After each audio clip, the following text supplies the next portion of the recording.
Muffle it.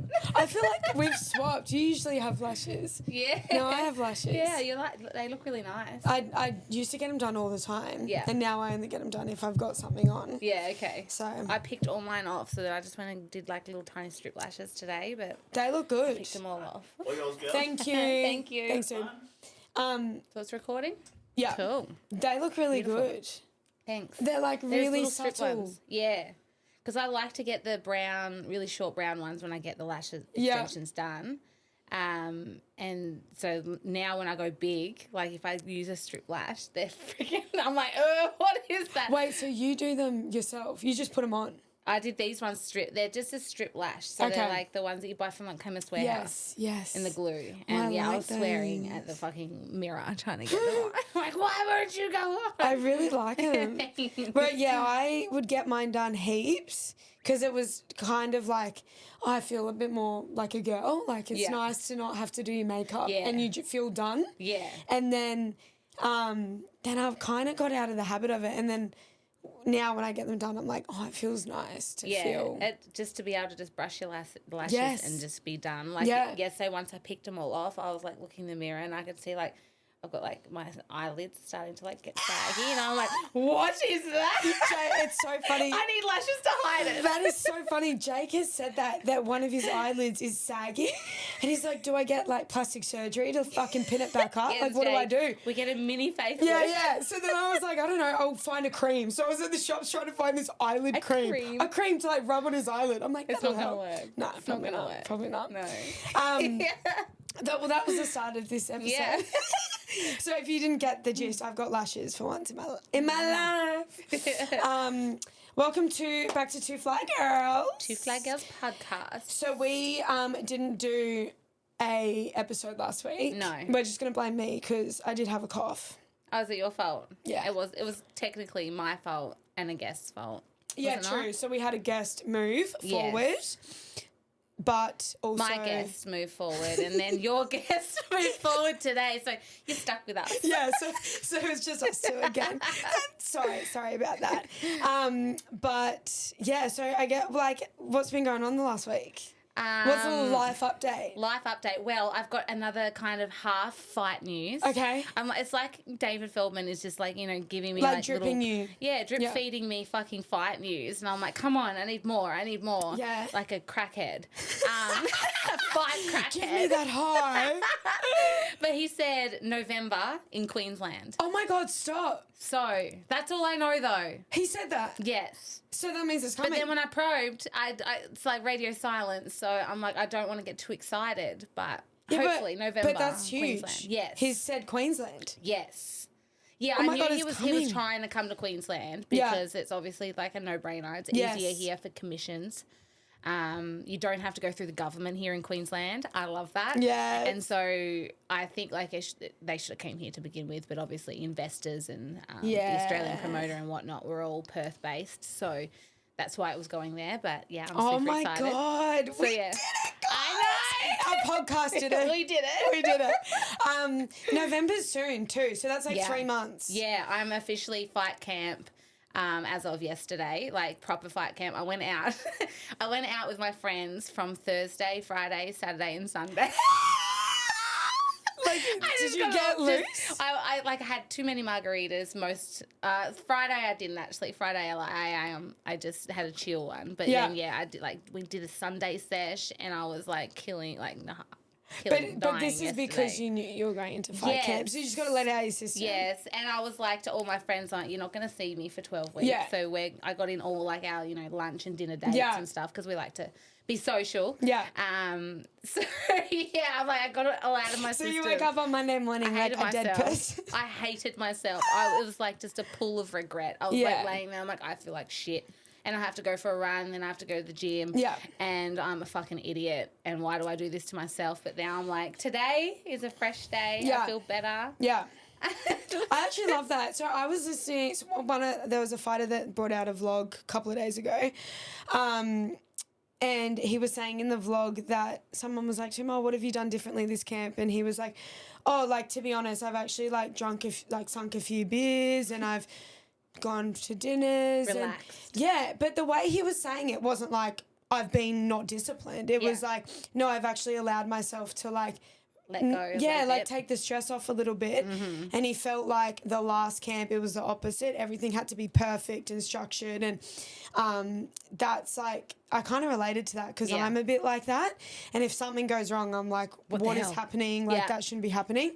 But with all this work I've been doing with my psychologist, I am literally like learning how to, it's weird, I'm learning how to like have fun and stress less and enjoy the process. Enjoy the process and like not have so much pressure on myself. And I actually am so much happier. Yeah. It's wild. Yeah. I was very much like very strict, especially like when I first was, in the UFC and stuff. It was like, this was make or die. Yes.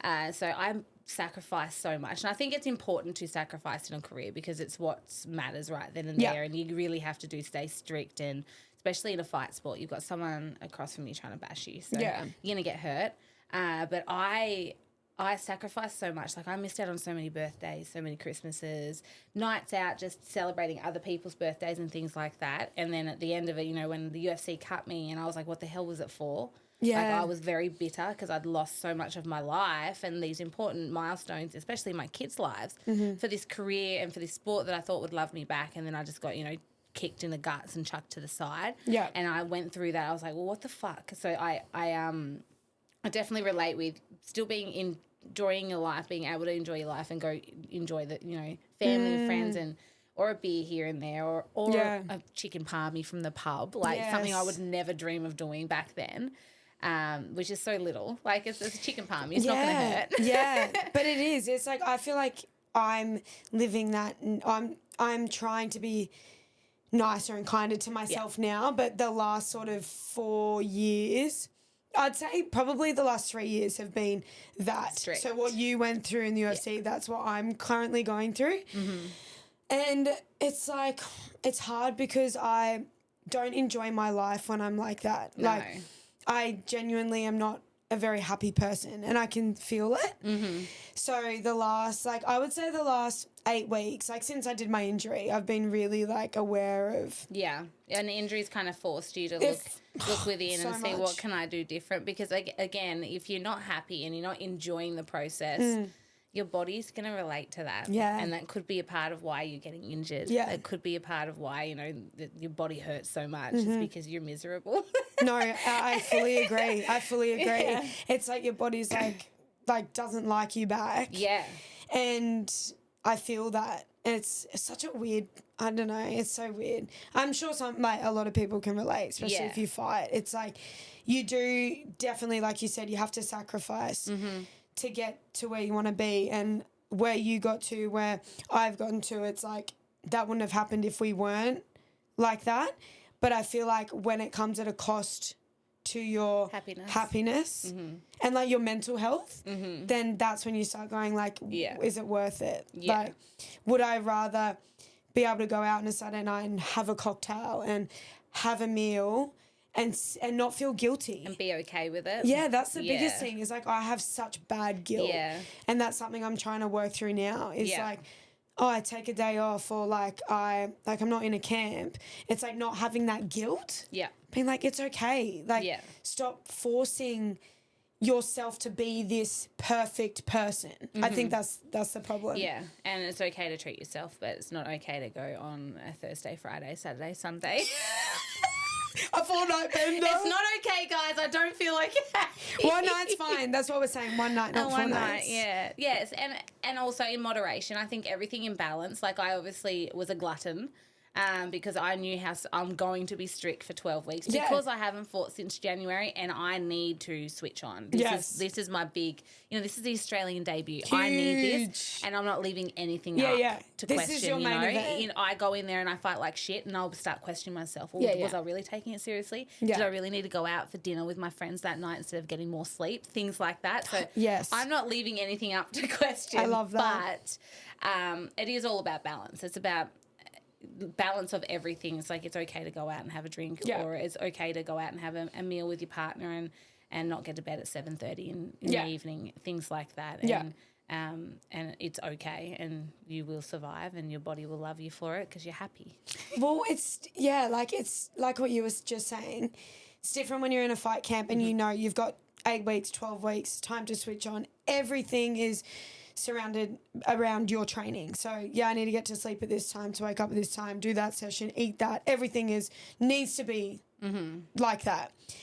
But, like, what I struggle with is, like, when I'm not in a camp, I still treat myself like you're in camp. Like I'm in camp. Yeah.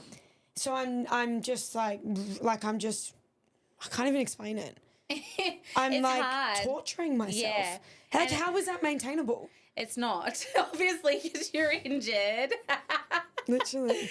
I think it's about it's finding other things that make you happy as well. And your whole, even though your whole world is fighting, it's not the be end all. It's not. It's what I do. It's not who I am. Exactly. Yeah. Exactly. That's my biggest struggle at the moment. It is. Yeah. And it is a struggle. And yeah, I think all athletes or anyone that's kind of goal driven has that. Yeah. That inner monologue, that inner guilt when they're not, doing something 100% for their goal that they're chasing. And it's not a bad thing. Like, it is a good thing because you are driven. You are, you're determined to get this goal and you don't let anything get in the way of it. But sometimes you do have to just be nice to yourself. You just have to. It's like that athlete identity, hey? Yeah. Yeah. It's like when it gets to a point where it's unhealthy. Yeah.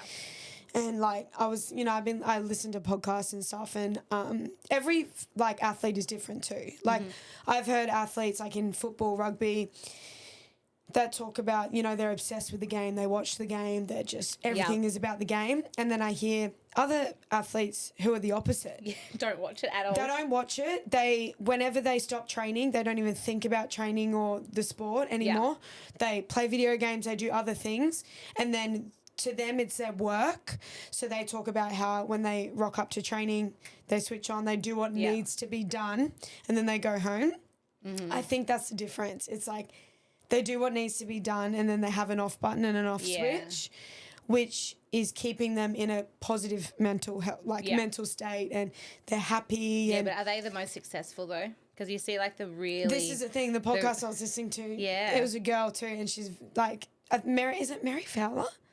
Matilda's soccer player. Like, she's like very successful. Yeah, okay. She talks about it, and she talks about it from a point where she used to be like what I'm saying. So she came from being like me, what I'm like. Now she's how she is now. Yeah. And she's saying it works better for her. Yeah, okay. And she's still she's like, as long as I play well, I'm happy. As long as they're still getting the results that she wants. I feel like there's a fine line, hey? There is. It is. And I think with fighters especially, we're a little bit crazy. Like, speaking for myself, I'm 100% all in or 100% out. Yeah. So, I mean, like, if I'm going to go out and have a few drinks, I'm going out and I'm having a few drinks. You'll see me at the strip club after. So it's about just being able to have balance and have everything in moderation. And the same thing if I'm right now. But I think I need to be in camp 100% because I haven't fought since January. Yeah.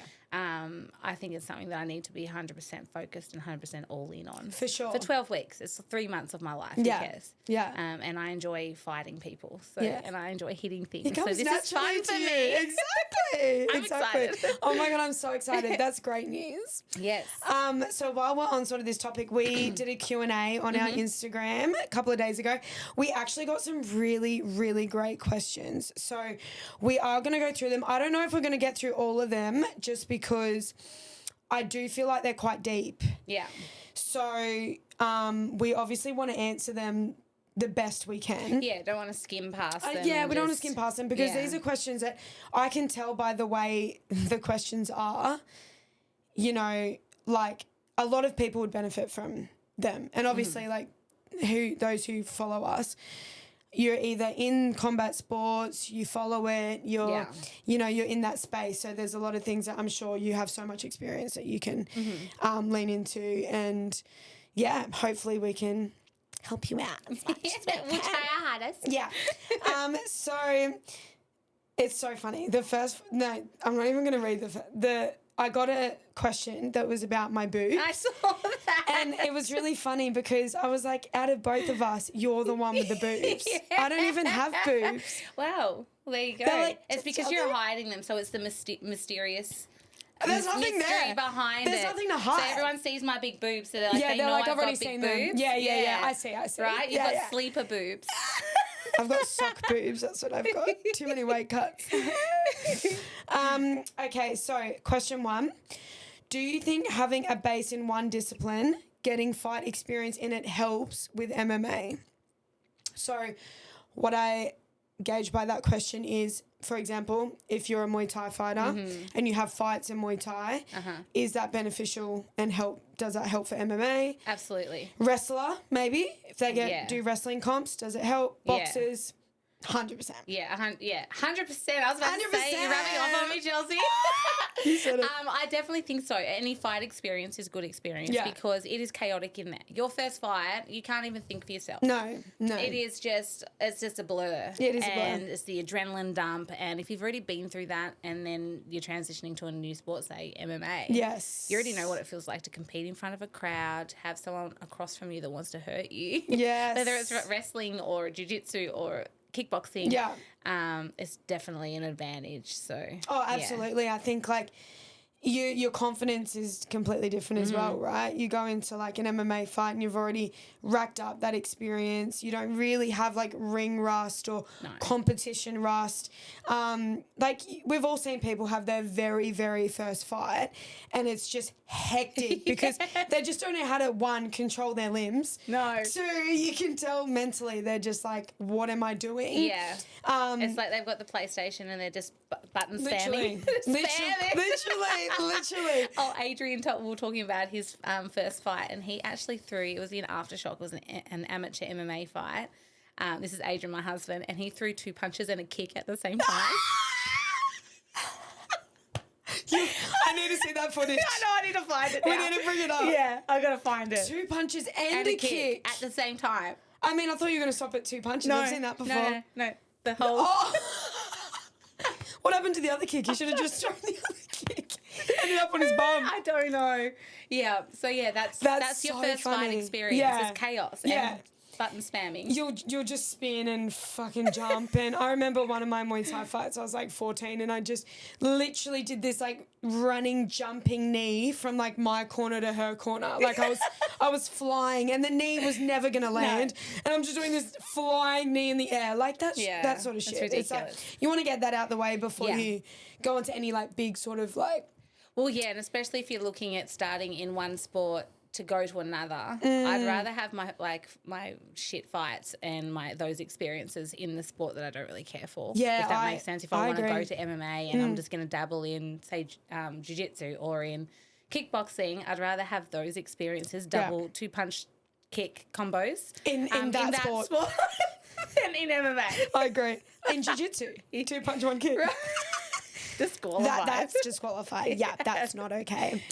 Yeah, I agree. And I think MMA is constantly changing, right? So like when you watch UFC, like we go through waves where strikers are dominating. Then we go through waves where wrestlers are dominating. Then jiu-jitsu players are dominating. Like it's always changing. Yeah. So I feel like you know, you could question what sports are the best for MMA to start with. I honestly think probably boxing and wrestling. Yeah. Like, I think wrestling, 100%, and then in the striking sense, boxing, because obviously you've got the advantage of 4-ounce gloves and you can fucking whack those punches hard and you've got a good gauge of, you know, your guard and how to enter into the wrestle because you're good at wrestling. Yeah. Because what I found with Muay Thai was I thought, back in 5 years ago, that... I was like at a massive advantage coming from Muay Thai, you know, having all this striking experience. Like to an extent, yes, but I also had to unlearn a lot of things. Like I've definitely I'm done with that now, but I was like, oh, my stance is wrong. My guard's wrong. I'm too tall in my stance. I've got to be lower. Yeah, for wrestling and takedowns. Yeah. My torso can't, like, I can't be like extended. I have to be like tighter. Like so many things that... Yeah, the Muay Thai is like, oh, it's not great. But the you same kick could a be lot. said about boxing though, so your stance is different because you get kicked. So yes. they all have their negatives. Like they all, it's hard to transition over to MMA, but I think having any kind of combat experience is definitely an advantage. Yeah, definitely. I agree. That's our answer. On to the next. Second question. What's your training schedule like for both of us? How would you do if you had a normal full-time job? Any tips? Mm-hmm.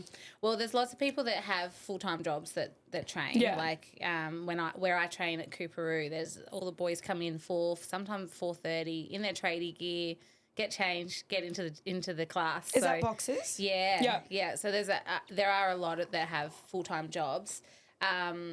I think for anyone that has a job, getting up early if you can and getting your strength and conditioning, your cardio in, your own little circuits. You don't need to go to a gym for that. Like if you don't have the luxury of having a strength and conditioning coach that you have to have, a strict time with, you can get the gist of what you need to do from Instagram workouts. There's so much out there. There's so much out there. Online programs, things like that. But I would, if I had a full-time job, I would be getting up doing my cardio and stuff early in the morning, going to work, and then I'd be going straight from work to the gym to get my night session in. Yeah.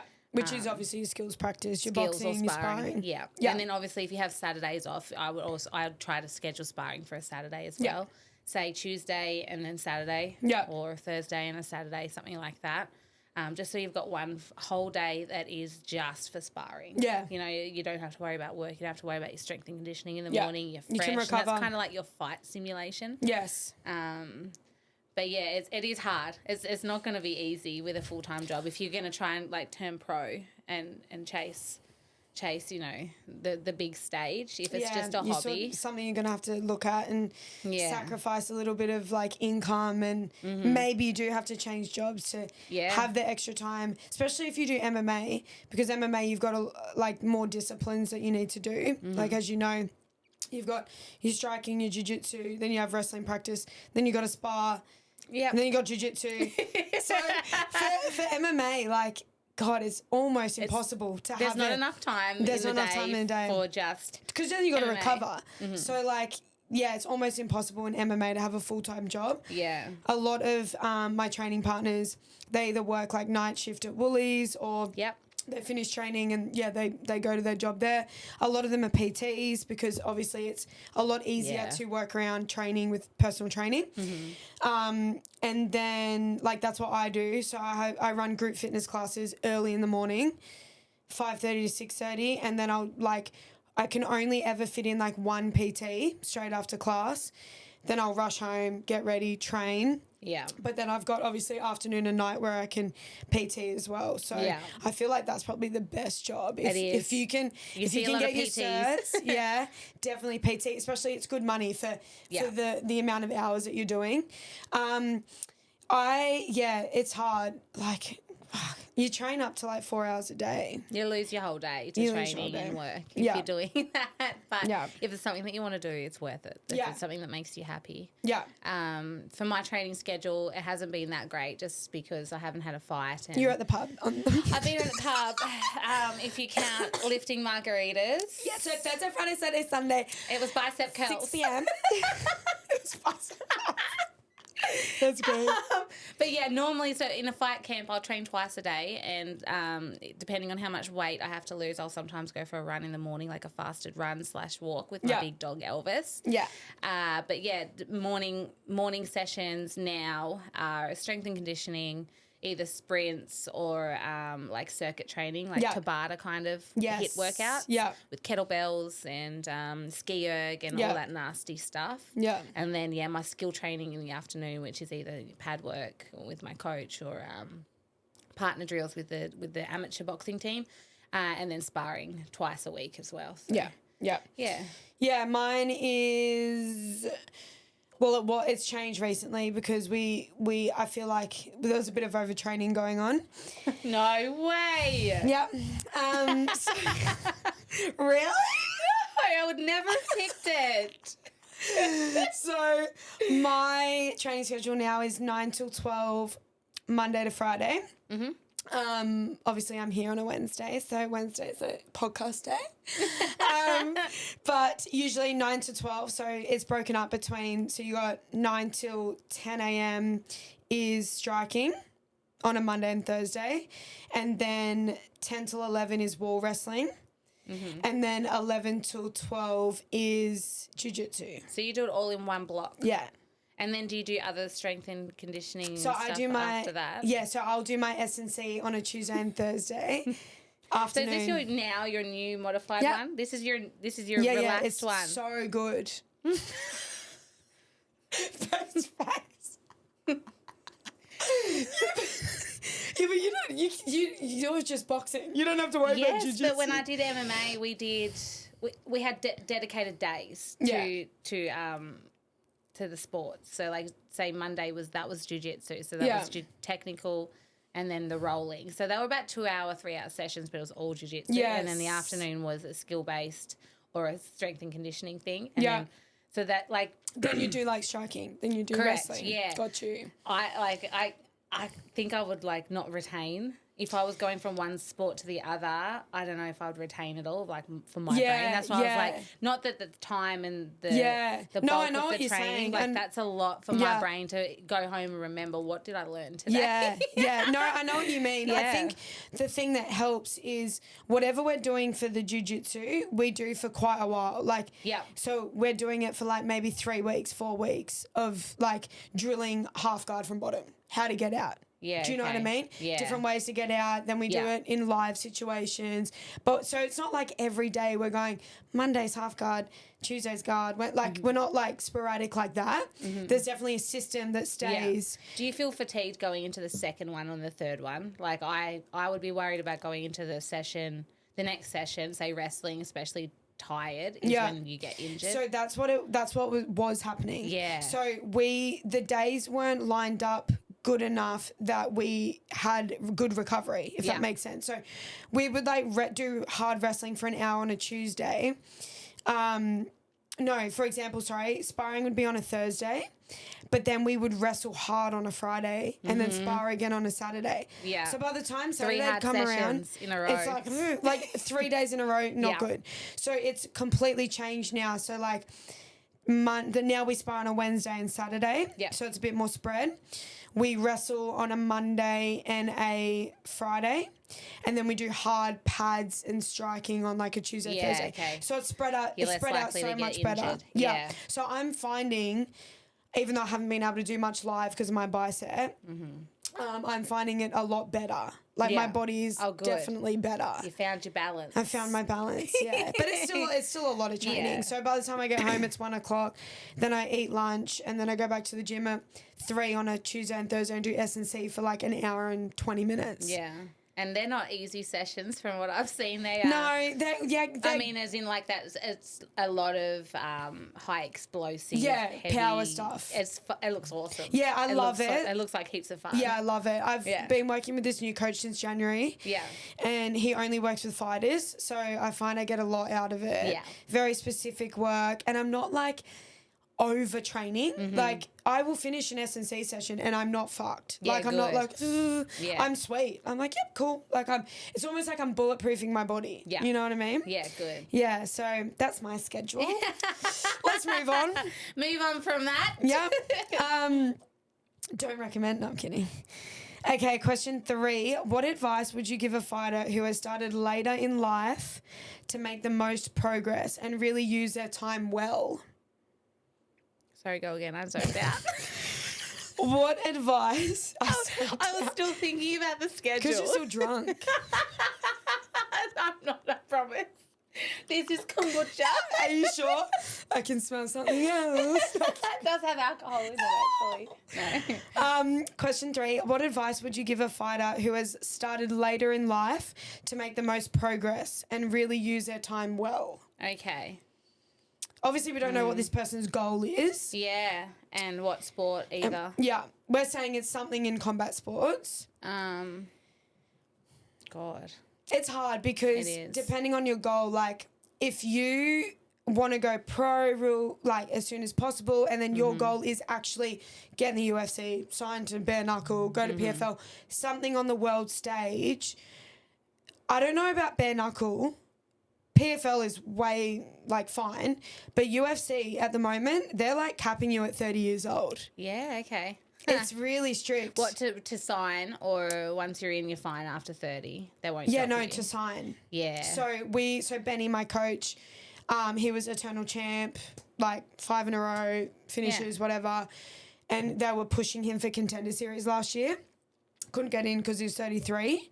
They actually said it's an age thing. Oh, wow. So it's so sad because he's retired and now he's just a full-time coach. Yeah. But Darcy, who's another guy at our gym, he's now eternal champ. Gone last 6 fights, 6 finishes, beast. He's 30 and that potentially is also something that they're looking at, is an age thing. I've heard that they won't sign you for Contender Series unless you're under 30 or undefeated. I think Could be fighters wrong. should just stop trying to go to the UFC. I don't think it's worth it. It's just... This is coming from someone that's been in the UFC, so listen carefully. Yeah, they're very cutthroat. They don't really give a shit about you. They will underpay you. They'll do things like that, cap you at 30 and not see your true potential. It's not a... People don't reach their prime till like fucking 32. Women don't even reach till 35, I think. That's just ridiculous. They're just looking at you as a cash cow there. Like, how many years can they get out of you? Or, like less chance of injury and things like that. So they're just looking at it and a business standpoint for them, but not really at the sport and people that actually are good at it as well. Like, if you are good enough to beat an 18-year-old, why aren't you getting signed? Yeah, that's the most frustrating thing. That's ridiculous, yeah. No, BKFC don't have an age limit. That's the first time I've ever heard of that. And that's because I've taken such a big step back away from the UFC and that big corporate fucking schmozzle that is. How much of it do you think... So obviously your fighting ability is one thing. How important is it to have a presence outside of being a fighter? That was what I was about to say about who's starting late, whoever it is that just asked the question. You really have to push on social media to become someone that someone wants to sign as well. Yeah. They need to know who you are. So it's not even about ability. There's so many fighters out there that can fight and have, amazing talent, but nobody knows about them because they don't put themselves out there on social media. Yeah. And, it sucks. I know some people don't like being on social media and it's not their thing, but...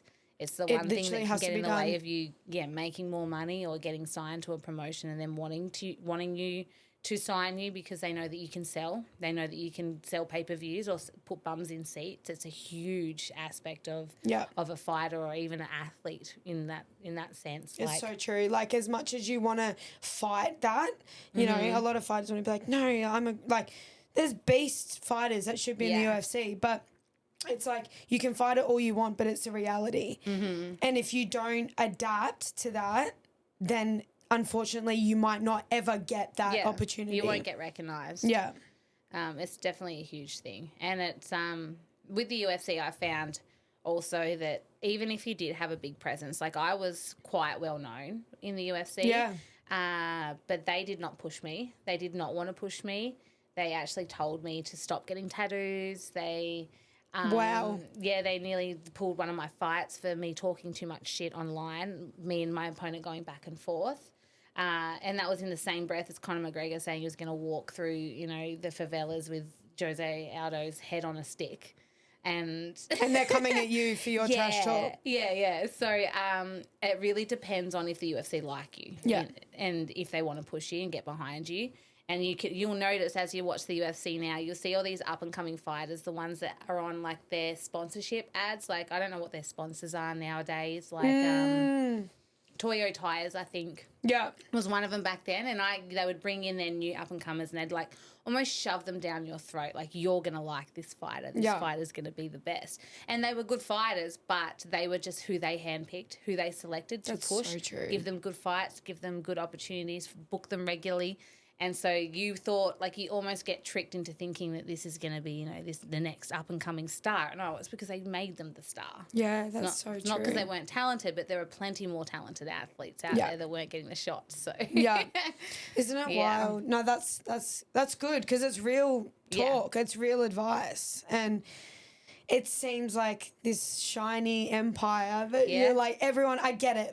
Everyone I was wants to be a UFC fighter. I was like that. It was UFC or nothing. Yeah, I was like, and then I lost my contender fight, and it's like, what now? That's the pinnacle. But you do see that there is light at the end of the tunnel. The grass is greener somewhere else. Like PFL, I'm sure you're really happy with. Yeah. I really enjoyed Bellator. Yes. My favourite promotion I fought for was Invicta. Wow. They look great. They're just beautiful. They're just a beautiful company. Now that the UFC's kind of bought into it, I'm not sure what it's like now. Yeah, okay. But yeah, it was a great promotion that actually cared for you. And I felt like a home, like someone that actually wanted the best for their athletes, not just to make money off of them, like the UFC. So yeah, I guess if you're a mature aged athlete coming into fighting, I would steer clear of the UFC because they won't want you anyway. Yeah, exactly. And I had no idea. That's crazy. Yeah, well, that's what's going on. Yeah, that's what's happening. So, yeah, that's sort of our advice, even though it seems a bit negative.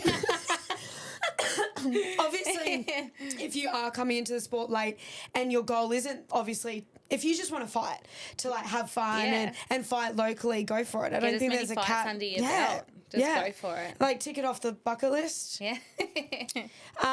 Okay, question number 4. Show the mental side negatives of fighting, especially being a female. Yeah. Well, I think we've spoken about it a bit. Yeah, a little bit. I think the biggest one now, looking back, is borderline eating disorders. Yeah. And body image. Dysmorphia. Yeah, body dysmorphia for sure. Like there was a time there where I couldn't walk past, the reflection of a window without looking at my stomach. Like, am I putting weight on? It's so bad. It's so bad because us being females, we are constantly looked at and judged for our appearance. So, if you put on an extra few kilos, which you do when you're not in fight camp, you're not at fight week weight, people they look at, like, what they're thinking. Fluctuate, You're like, I know you think I'm fat, and then you start believing it. It's rough. And fighting's the only sport where you can ask someone like, what's your weight? I know. I used to refuse to tell my coach over in the US because I'd come home between fights and I would put on weight. I ended up having a thyroid disease and that's why I was putting on so much weight. Wow. Yeah, it was fucked. But they would call me Fat Amy, Oh, fuck off. Because I was Australian. It was hilarious. Like, it was all lighthearted. It's funny, Fat but Amy. fuck. And it'd be like, how much do you weigh today, Fat Amy? And I'd be like, I'm 100 and sexy because it's in pounds. So I'm not answering. Fuck you. Yeah. And he's like, have you tried eating less? I'm like, I have not eaten. Like, I'm not eating. Have you tried shutting the fuck up? Sorry. I think that's probably where the root of my eating disorder came from. Fat Amy, fucking oath. If I was called that, Thanks, I would too. Oh my God. Yeah, that's a hard one because your body as a female fighter and having obviously hormone fluctuations and your period, your body is constantly changing. Mm-hmm. I have like 8 different pairs of jeans in different sizes, depending on where I'm at in my cycle. Yeah. Am I cutting weight? Am I completely out of fight camp? They're all different sizes. Yeah. My fat out of camp clothes are a bit tight right now. So that's another reason why I'm like, okay, I've got 12 weeks. Yeah. Fat ass. I'm Fat Amy right now. I'll take that. Isn't it funny? Like, yeah, I think body dysmorphia is a massive one. Yeah. I would say also like just training with predominantly men can really, like, you can have days where you're mentally just like, oh fuck, what, like, do I even belong here? Like, I'm not like that anymore, but I know some people listening might be going through something like that. Yeah. Really early on in my fighting days, like even Muay Thai days, I went through like pretty bad, I would say, just like self-confidence issues and just never feeling like I'd rock up to training and I was getting bashed and the coach was quite like quite dominating and aggressive. Mm-hmm. So I, like, most sparring sessions I'd end up crying. Like, I'd end up outside the gym just bawling my eyes out. I was like 15, 16. But I really struggled training with guys, sparring the guys. Mm-hmm. Obviously, I was still young and I wasn't, like, fully, like, developed. And I really struggled. So I think, like, you got to be careful with that because if you don't either change your environment or acknowledge how you're feeling and, like, do things to not feel that way, then it could actually pull you away from the sport and you can quit because it can be pretty daunting. It is, and training with guys is just so much different. Different. Then, like, I found it almost a negative as in when I started training with girls because some of the guys would just go easy on me Obviously because they're guys and they you're have training to. with a girl, and so they're not throwing, like at full speed. And then the speed is the difference. And then when I started sparring girls, and they're like, bah, bah, bah, bah, bah, like, what the fuck is this? Yes, I agree. Absolutely agree. Yeah. So it's hard because the guys, if you have good guy training partners, they obviously need to look after you and they need to pull the speed back because that's where the power is also. But then you go up against a girl and you're like, what the fuck is this dynamite in front of me? Yes. So it's a very big adjustment. So and that can be a hard thing when you don't have the female training partners. You're stuck with the guys. So you're like, it can be mentally exhausting, I guess. And yeah. That's I've found that too. I think another one is any females that want to have babies, you're kind of stuck. Yes. Because you're in the prime of your career, unless you're like me and had kids early. Yes. Which was a blessing in disguise. Absolutely. Because I'd already got it all out of my system. And whereas now, I'm like in my prime of like baby making at 27, but you're in the prime of your career. I'm coming into the prime of my career. So it's like you have to sacrifice one of them. Like, do you want kids more? Or do you want your career more? But I mean, like you're a perfect example of doing both. I mean, I know you did a lot younger. Yes. But like, look what you've done with your career. Yeah. Post babies. Like, not many people can say that. Oh yeah, no, and there's a lot of mums in combat sports like Kat Zingano that has done amazing. And, even like Tisha Karate Hottie. Hottie. Tisha Torres took a year off to have a baby. It's not like men that just get to go out there and still make babies and still follow their career at the same time. It's so true. Like as athletes, we have to stop and have the baby and then come back to it. Not saying that you can't, but it's definitely a big. It's a external roadblock. Pressure too. Yeah. Yeah, like people maybe questions from family members. Like I get it all the time. Like whether it's whatever. Wherever I see them, it's like, Jake, when are you proposing? Or, when are you going to have kids? And they're just looking into my eyes like, when are you going to have kids? When are you going to mind your business, bitch? Yeah. I'm like, sorry. But no, it's so true. I'm like, I still get it. Yeah. Even though I've got 2 kids. Are you and Adrian going to have a baby? When he, it's Are you going to? No. No. Are you going to? I don't know. Honestly, if it happens, it happens. I could have had a baby last year because bare knuckle didn't had a baby on Thursday night. Yeah. Maybe. Could have got lucky when you got home. We'll find out in 3 months. No, it's annoying because it's a year that you have to take out of your life, and there's obviously you bounce back and can come back straight into training, or you can train throughout pregnancy as well. But it's definitely a big thing that I think a lot of people overlook because they look at the sacrifices that say athletes or fighters make. Yeah. And I think that's one of the biggest sacrifices as a female. Huge. Because you have to make that decision. Yeah. Do I want to have a baby now, or do I want to wait until I've hit the pinnacle of my career and then have a year off and then go back to it? It's like... I know, that's where I'm at. Because I never really wanted kids a couple of years ago. I was like, no kids. And now I'm like, no, I want kids. Yeah. But that's you don't what's know happening. when, though. It's hard. And Jake's older than me. He's like 31. Yeah. So I'm like, oh, shit. We need to make sure you're not too old. No, make sure you're not a grandpa when the baby's in primary school. I want a young partner, father, to father my children. Okay, next one. What has been the hardest challenge mentally of pursuing a fight career? I think that kind of ties into what we just said. Yeah. Yeah, just like we've kind of covered that. Hey, the external pressures huge. Yeah. Because if you listen to them and you start questioning oh, do I need to get a real job? Do I need to earn money? Do I need to have a kid? Oh, I need to do this. I shouldn't be doing this. What am I doing? And then you stop because of external pressures. But internally, you want to keep going and you want to see where it gets you and all of that. It's like, what's stronger? Mm-hmm. What's the pull? What's the pull? Is your why and your purpose bigger than what other people think? Yeah. That's really what it comes down to. Otherwise, you are probably going to stop. Yeah. Just listen to the naysayers. Yeah. And the questioners. Yeah. Question 6. What's your red and green flags when walking into a new gym? Well, I think you touched it with your first gym with when you were 16, 15, that your coach was very... Bit aggressive. Yeah. Yeah. And I think that's kind of, depending on how you like to be coached also. Some people like to be yelled at. Yeah. Some people like to be disrespected and yelled at and told them that they suck and they need to get up and keep going. Yeah.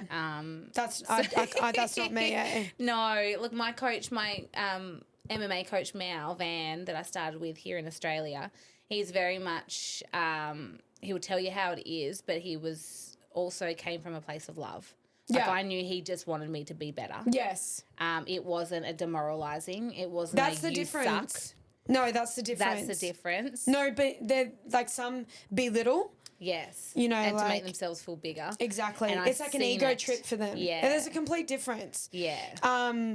Yeah. I think that's a big red flag for me when I go in and I see a coach belittling other students in front of other students. Yeah, bad. Okay, if you have something to say to that student, say they haven't been putting in 100% in training, or they have skipped a session or this or that, you take them aside. Yeah, and you tell I agree. Them you don't put them in front of everyone else. Not demoralize them in front of everyone. Like, he's a laughing stock. I think an egotistical driven coach that just wants all the glory and wants everyone to think he's the man is a very, very big red flag. Huge red flag. I think that's the biggest red flag. Yeah. The biggest of red flags. And a green flag. What would a green flag be? Green flag. I think welcoming, on how they treat new people. Yeah. Make them feel like they're welcome. Yeah. And don't just leave them standing on the side going, I don't know what I'm doing. Yeah. Help me. Help. No, that's a good one. I agree. I reckon when there's a mix of amateurs and pros in the team, I think that's cool. Everyone is being coached on the same level. Yeah. Do you know what I mean? Like, there's no no segregation, like you're not good enough to be in the pro team. Yeah. Yeah, because I think don't get me wrong, there is situations where you're maybe, you want the pros separate to the amateurs, but I feel like it will only make the amateurs better, right? Because they're working with the pros and they're seeing the standard that they have to keep up in the training room. And then for the pros, it's always good to train with amateurs because you can really work on things. Yeah, you can, spar and you can, test things and get better. Yeah. Because if you're getting beaten up every time by a pro and someone that's always better than you, it's also demoralizing because you don't think anything works. Yeah. So I think a healthy 50-50. Yeah. So I think it's a green flag when I train with the amateur boxing team. Yeah. But when it comes to sparring, I'll spar them, but so when Adrian's at the gym and he has the main ring. Yeah. His sparring is priority. Yeah. And then the amateurs all work in. Yes. But it's not a hierarchy. It's a hierarchy, but it's just by priority. No, we're the same. But he still spars the amateurs. It's awesome. And then I spar the amateurs and it's not like we're, segregated because we're pros and they're amateurs. Yeah. And it's so much, it's really good. It's really good. Some of the amateurs beat my ass. Some of the amateurs are better than the pros. Yeah. So I think there's a massive, there's a really good contrast in that. And, you've thrown me off. So sorry. It's okay. Oh, hi, Jake. Hi, Jake. Jake just walked in, my darling partner. We were just talking about you. We were talking about you. We don't want you to get too old. What do you mean? Well, first it started at the saggy eyelids. Right. I've got Beck them said too. she's got saggy eyelids. I was like, so does Jake. It's collagen. We lack collagen. Yeah. So, I just taken some cases of collagen and they went away. Oh. Yeah. So you're taking it as a supplement? Yeah. Ooh. Yeah. No, he's rubbing the tablet on his Yeah, no, my lashes are hiding them. Right. It's just this one. It's one. I think I've got scar tissue as well. That's affecting maybe. Did you guys start early? No. I thought you started at 12. No. No, 11. 11. Oh, but you want to focus at the end. Okay. Okay, so next one, second last question. Biggest tip for a girl wanting to or heading into her first amateur boxing match. How exciting. That is really exciting. Very exciting. Any advice I give to anyone having their first fight is breathe. Do not hold your breath. Yeah. Jab and breathe. Jab and move. Stick and move. Pretty much stick and move. Yeah. Yeah. I think that's great advice. Yeah. Not having expectations of yourself. Yeah. I think just double punch kick. Yeah, punch and kick at the same time. Oh, no, she's in a boxing match, can't kick. So maybe just double punch at the same time. No, don't do that. But yeah, no expectations. I think try and go into the fight as you would go into a spar in the gym. Try and keep it as, what's the word? Relaxed, I guess. Or keep it as casual. Common. No. You know, like it feels the same as going into a spar. Okay. Yep. So you don't stress yourself out. Mm-hmm. Yeah, and just like take the tension and the pressure off. I think. Don't put too much pressure on yourself because it is your first fight, and have fun. Have fun. I know it's That's hard the biggest to say, thing. but you need to have fun, and I'm sure you'll love it. Yeah. But you'll have more fun if you breathe. Or you'll die. You'll die if you don't breathe. Yeah. I hold my breath so much in my first few fights. I used to hold my breath. I can't even remember. It was chaos. Yeah.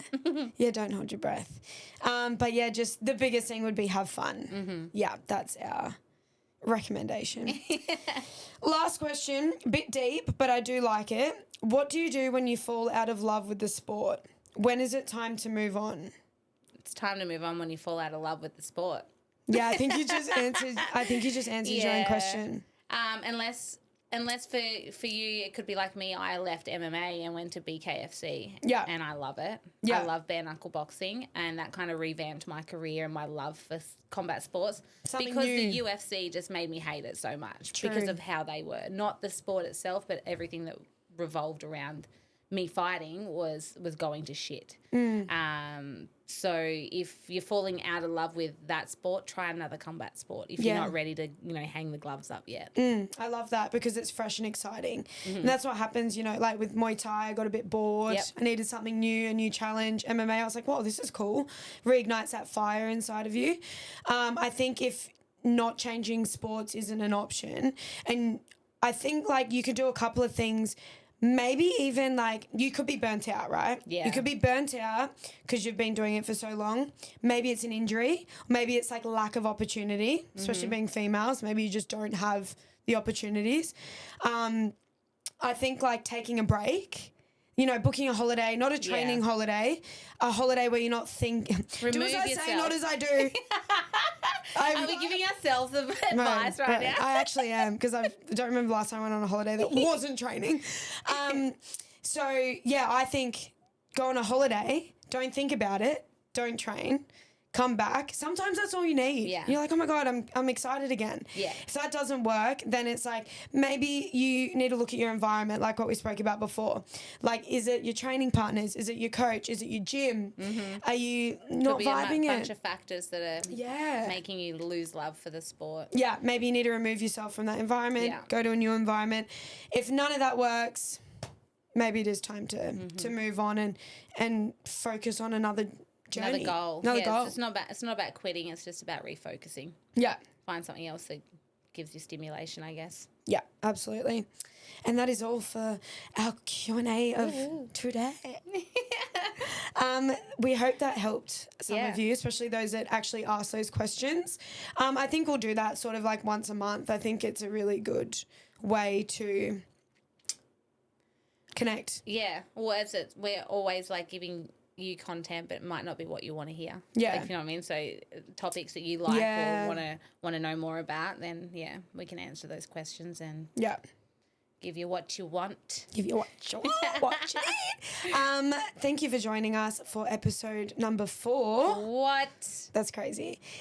Next week we said that last time, but hopefully next week. Yeah, hopefully next week we do have a guest. Yeah. If they don't move. Yeah. But yeah. No pressure. No pressure, yeah. If we do, it's a very exciting guest. I'm very pumped for that. Me too. Yeah, should be good. So have a lovely day, everyone, and thank you for listening. Goodbye. Goodbye. Yay. Well done. Our biggest cheerleader. Yeah, literally. Episode 4.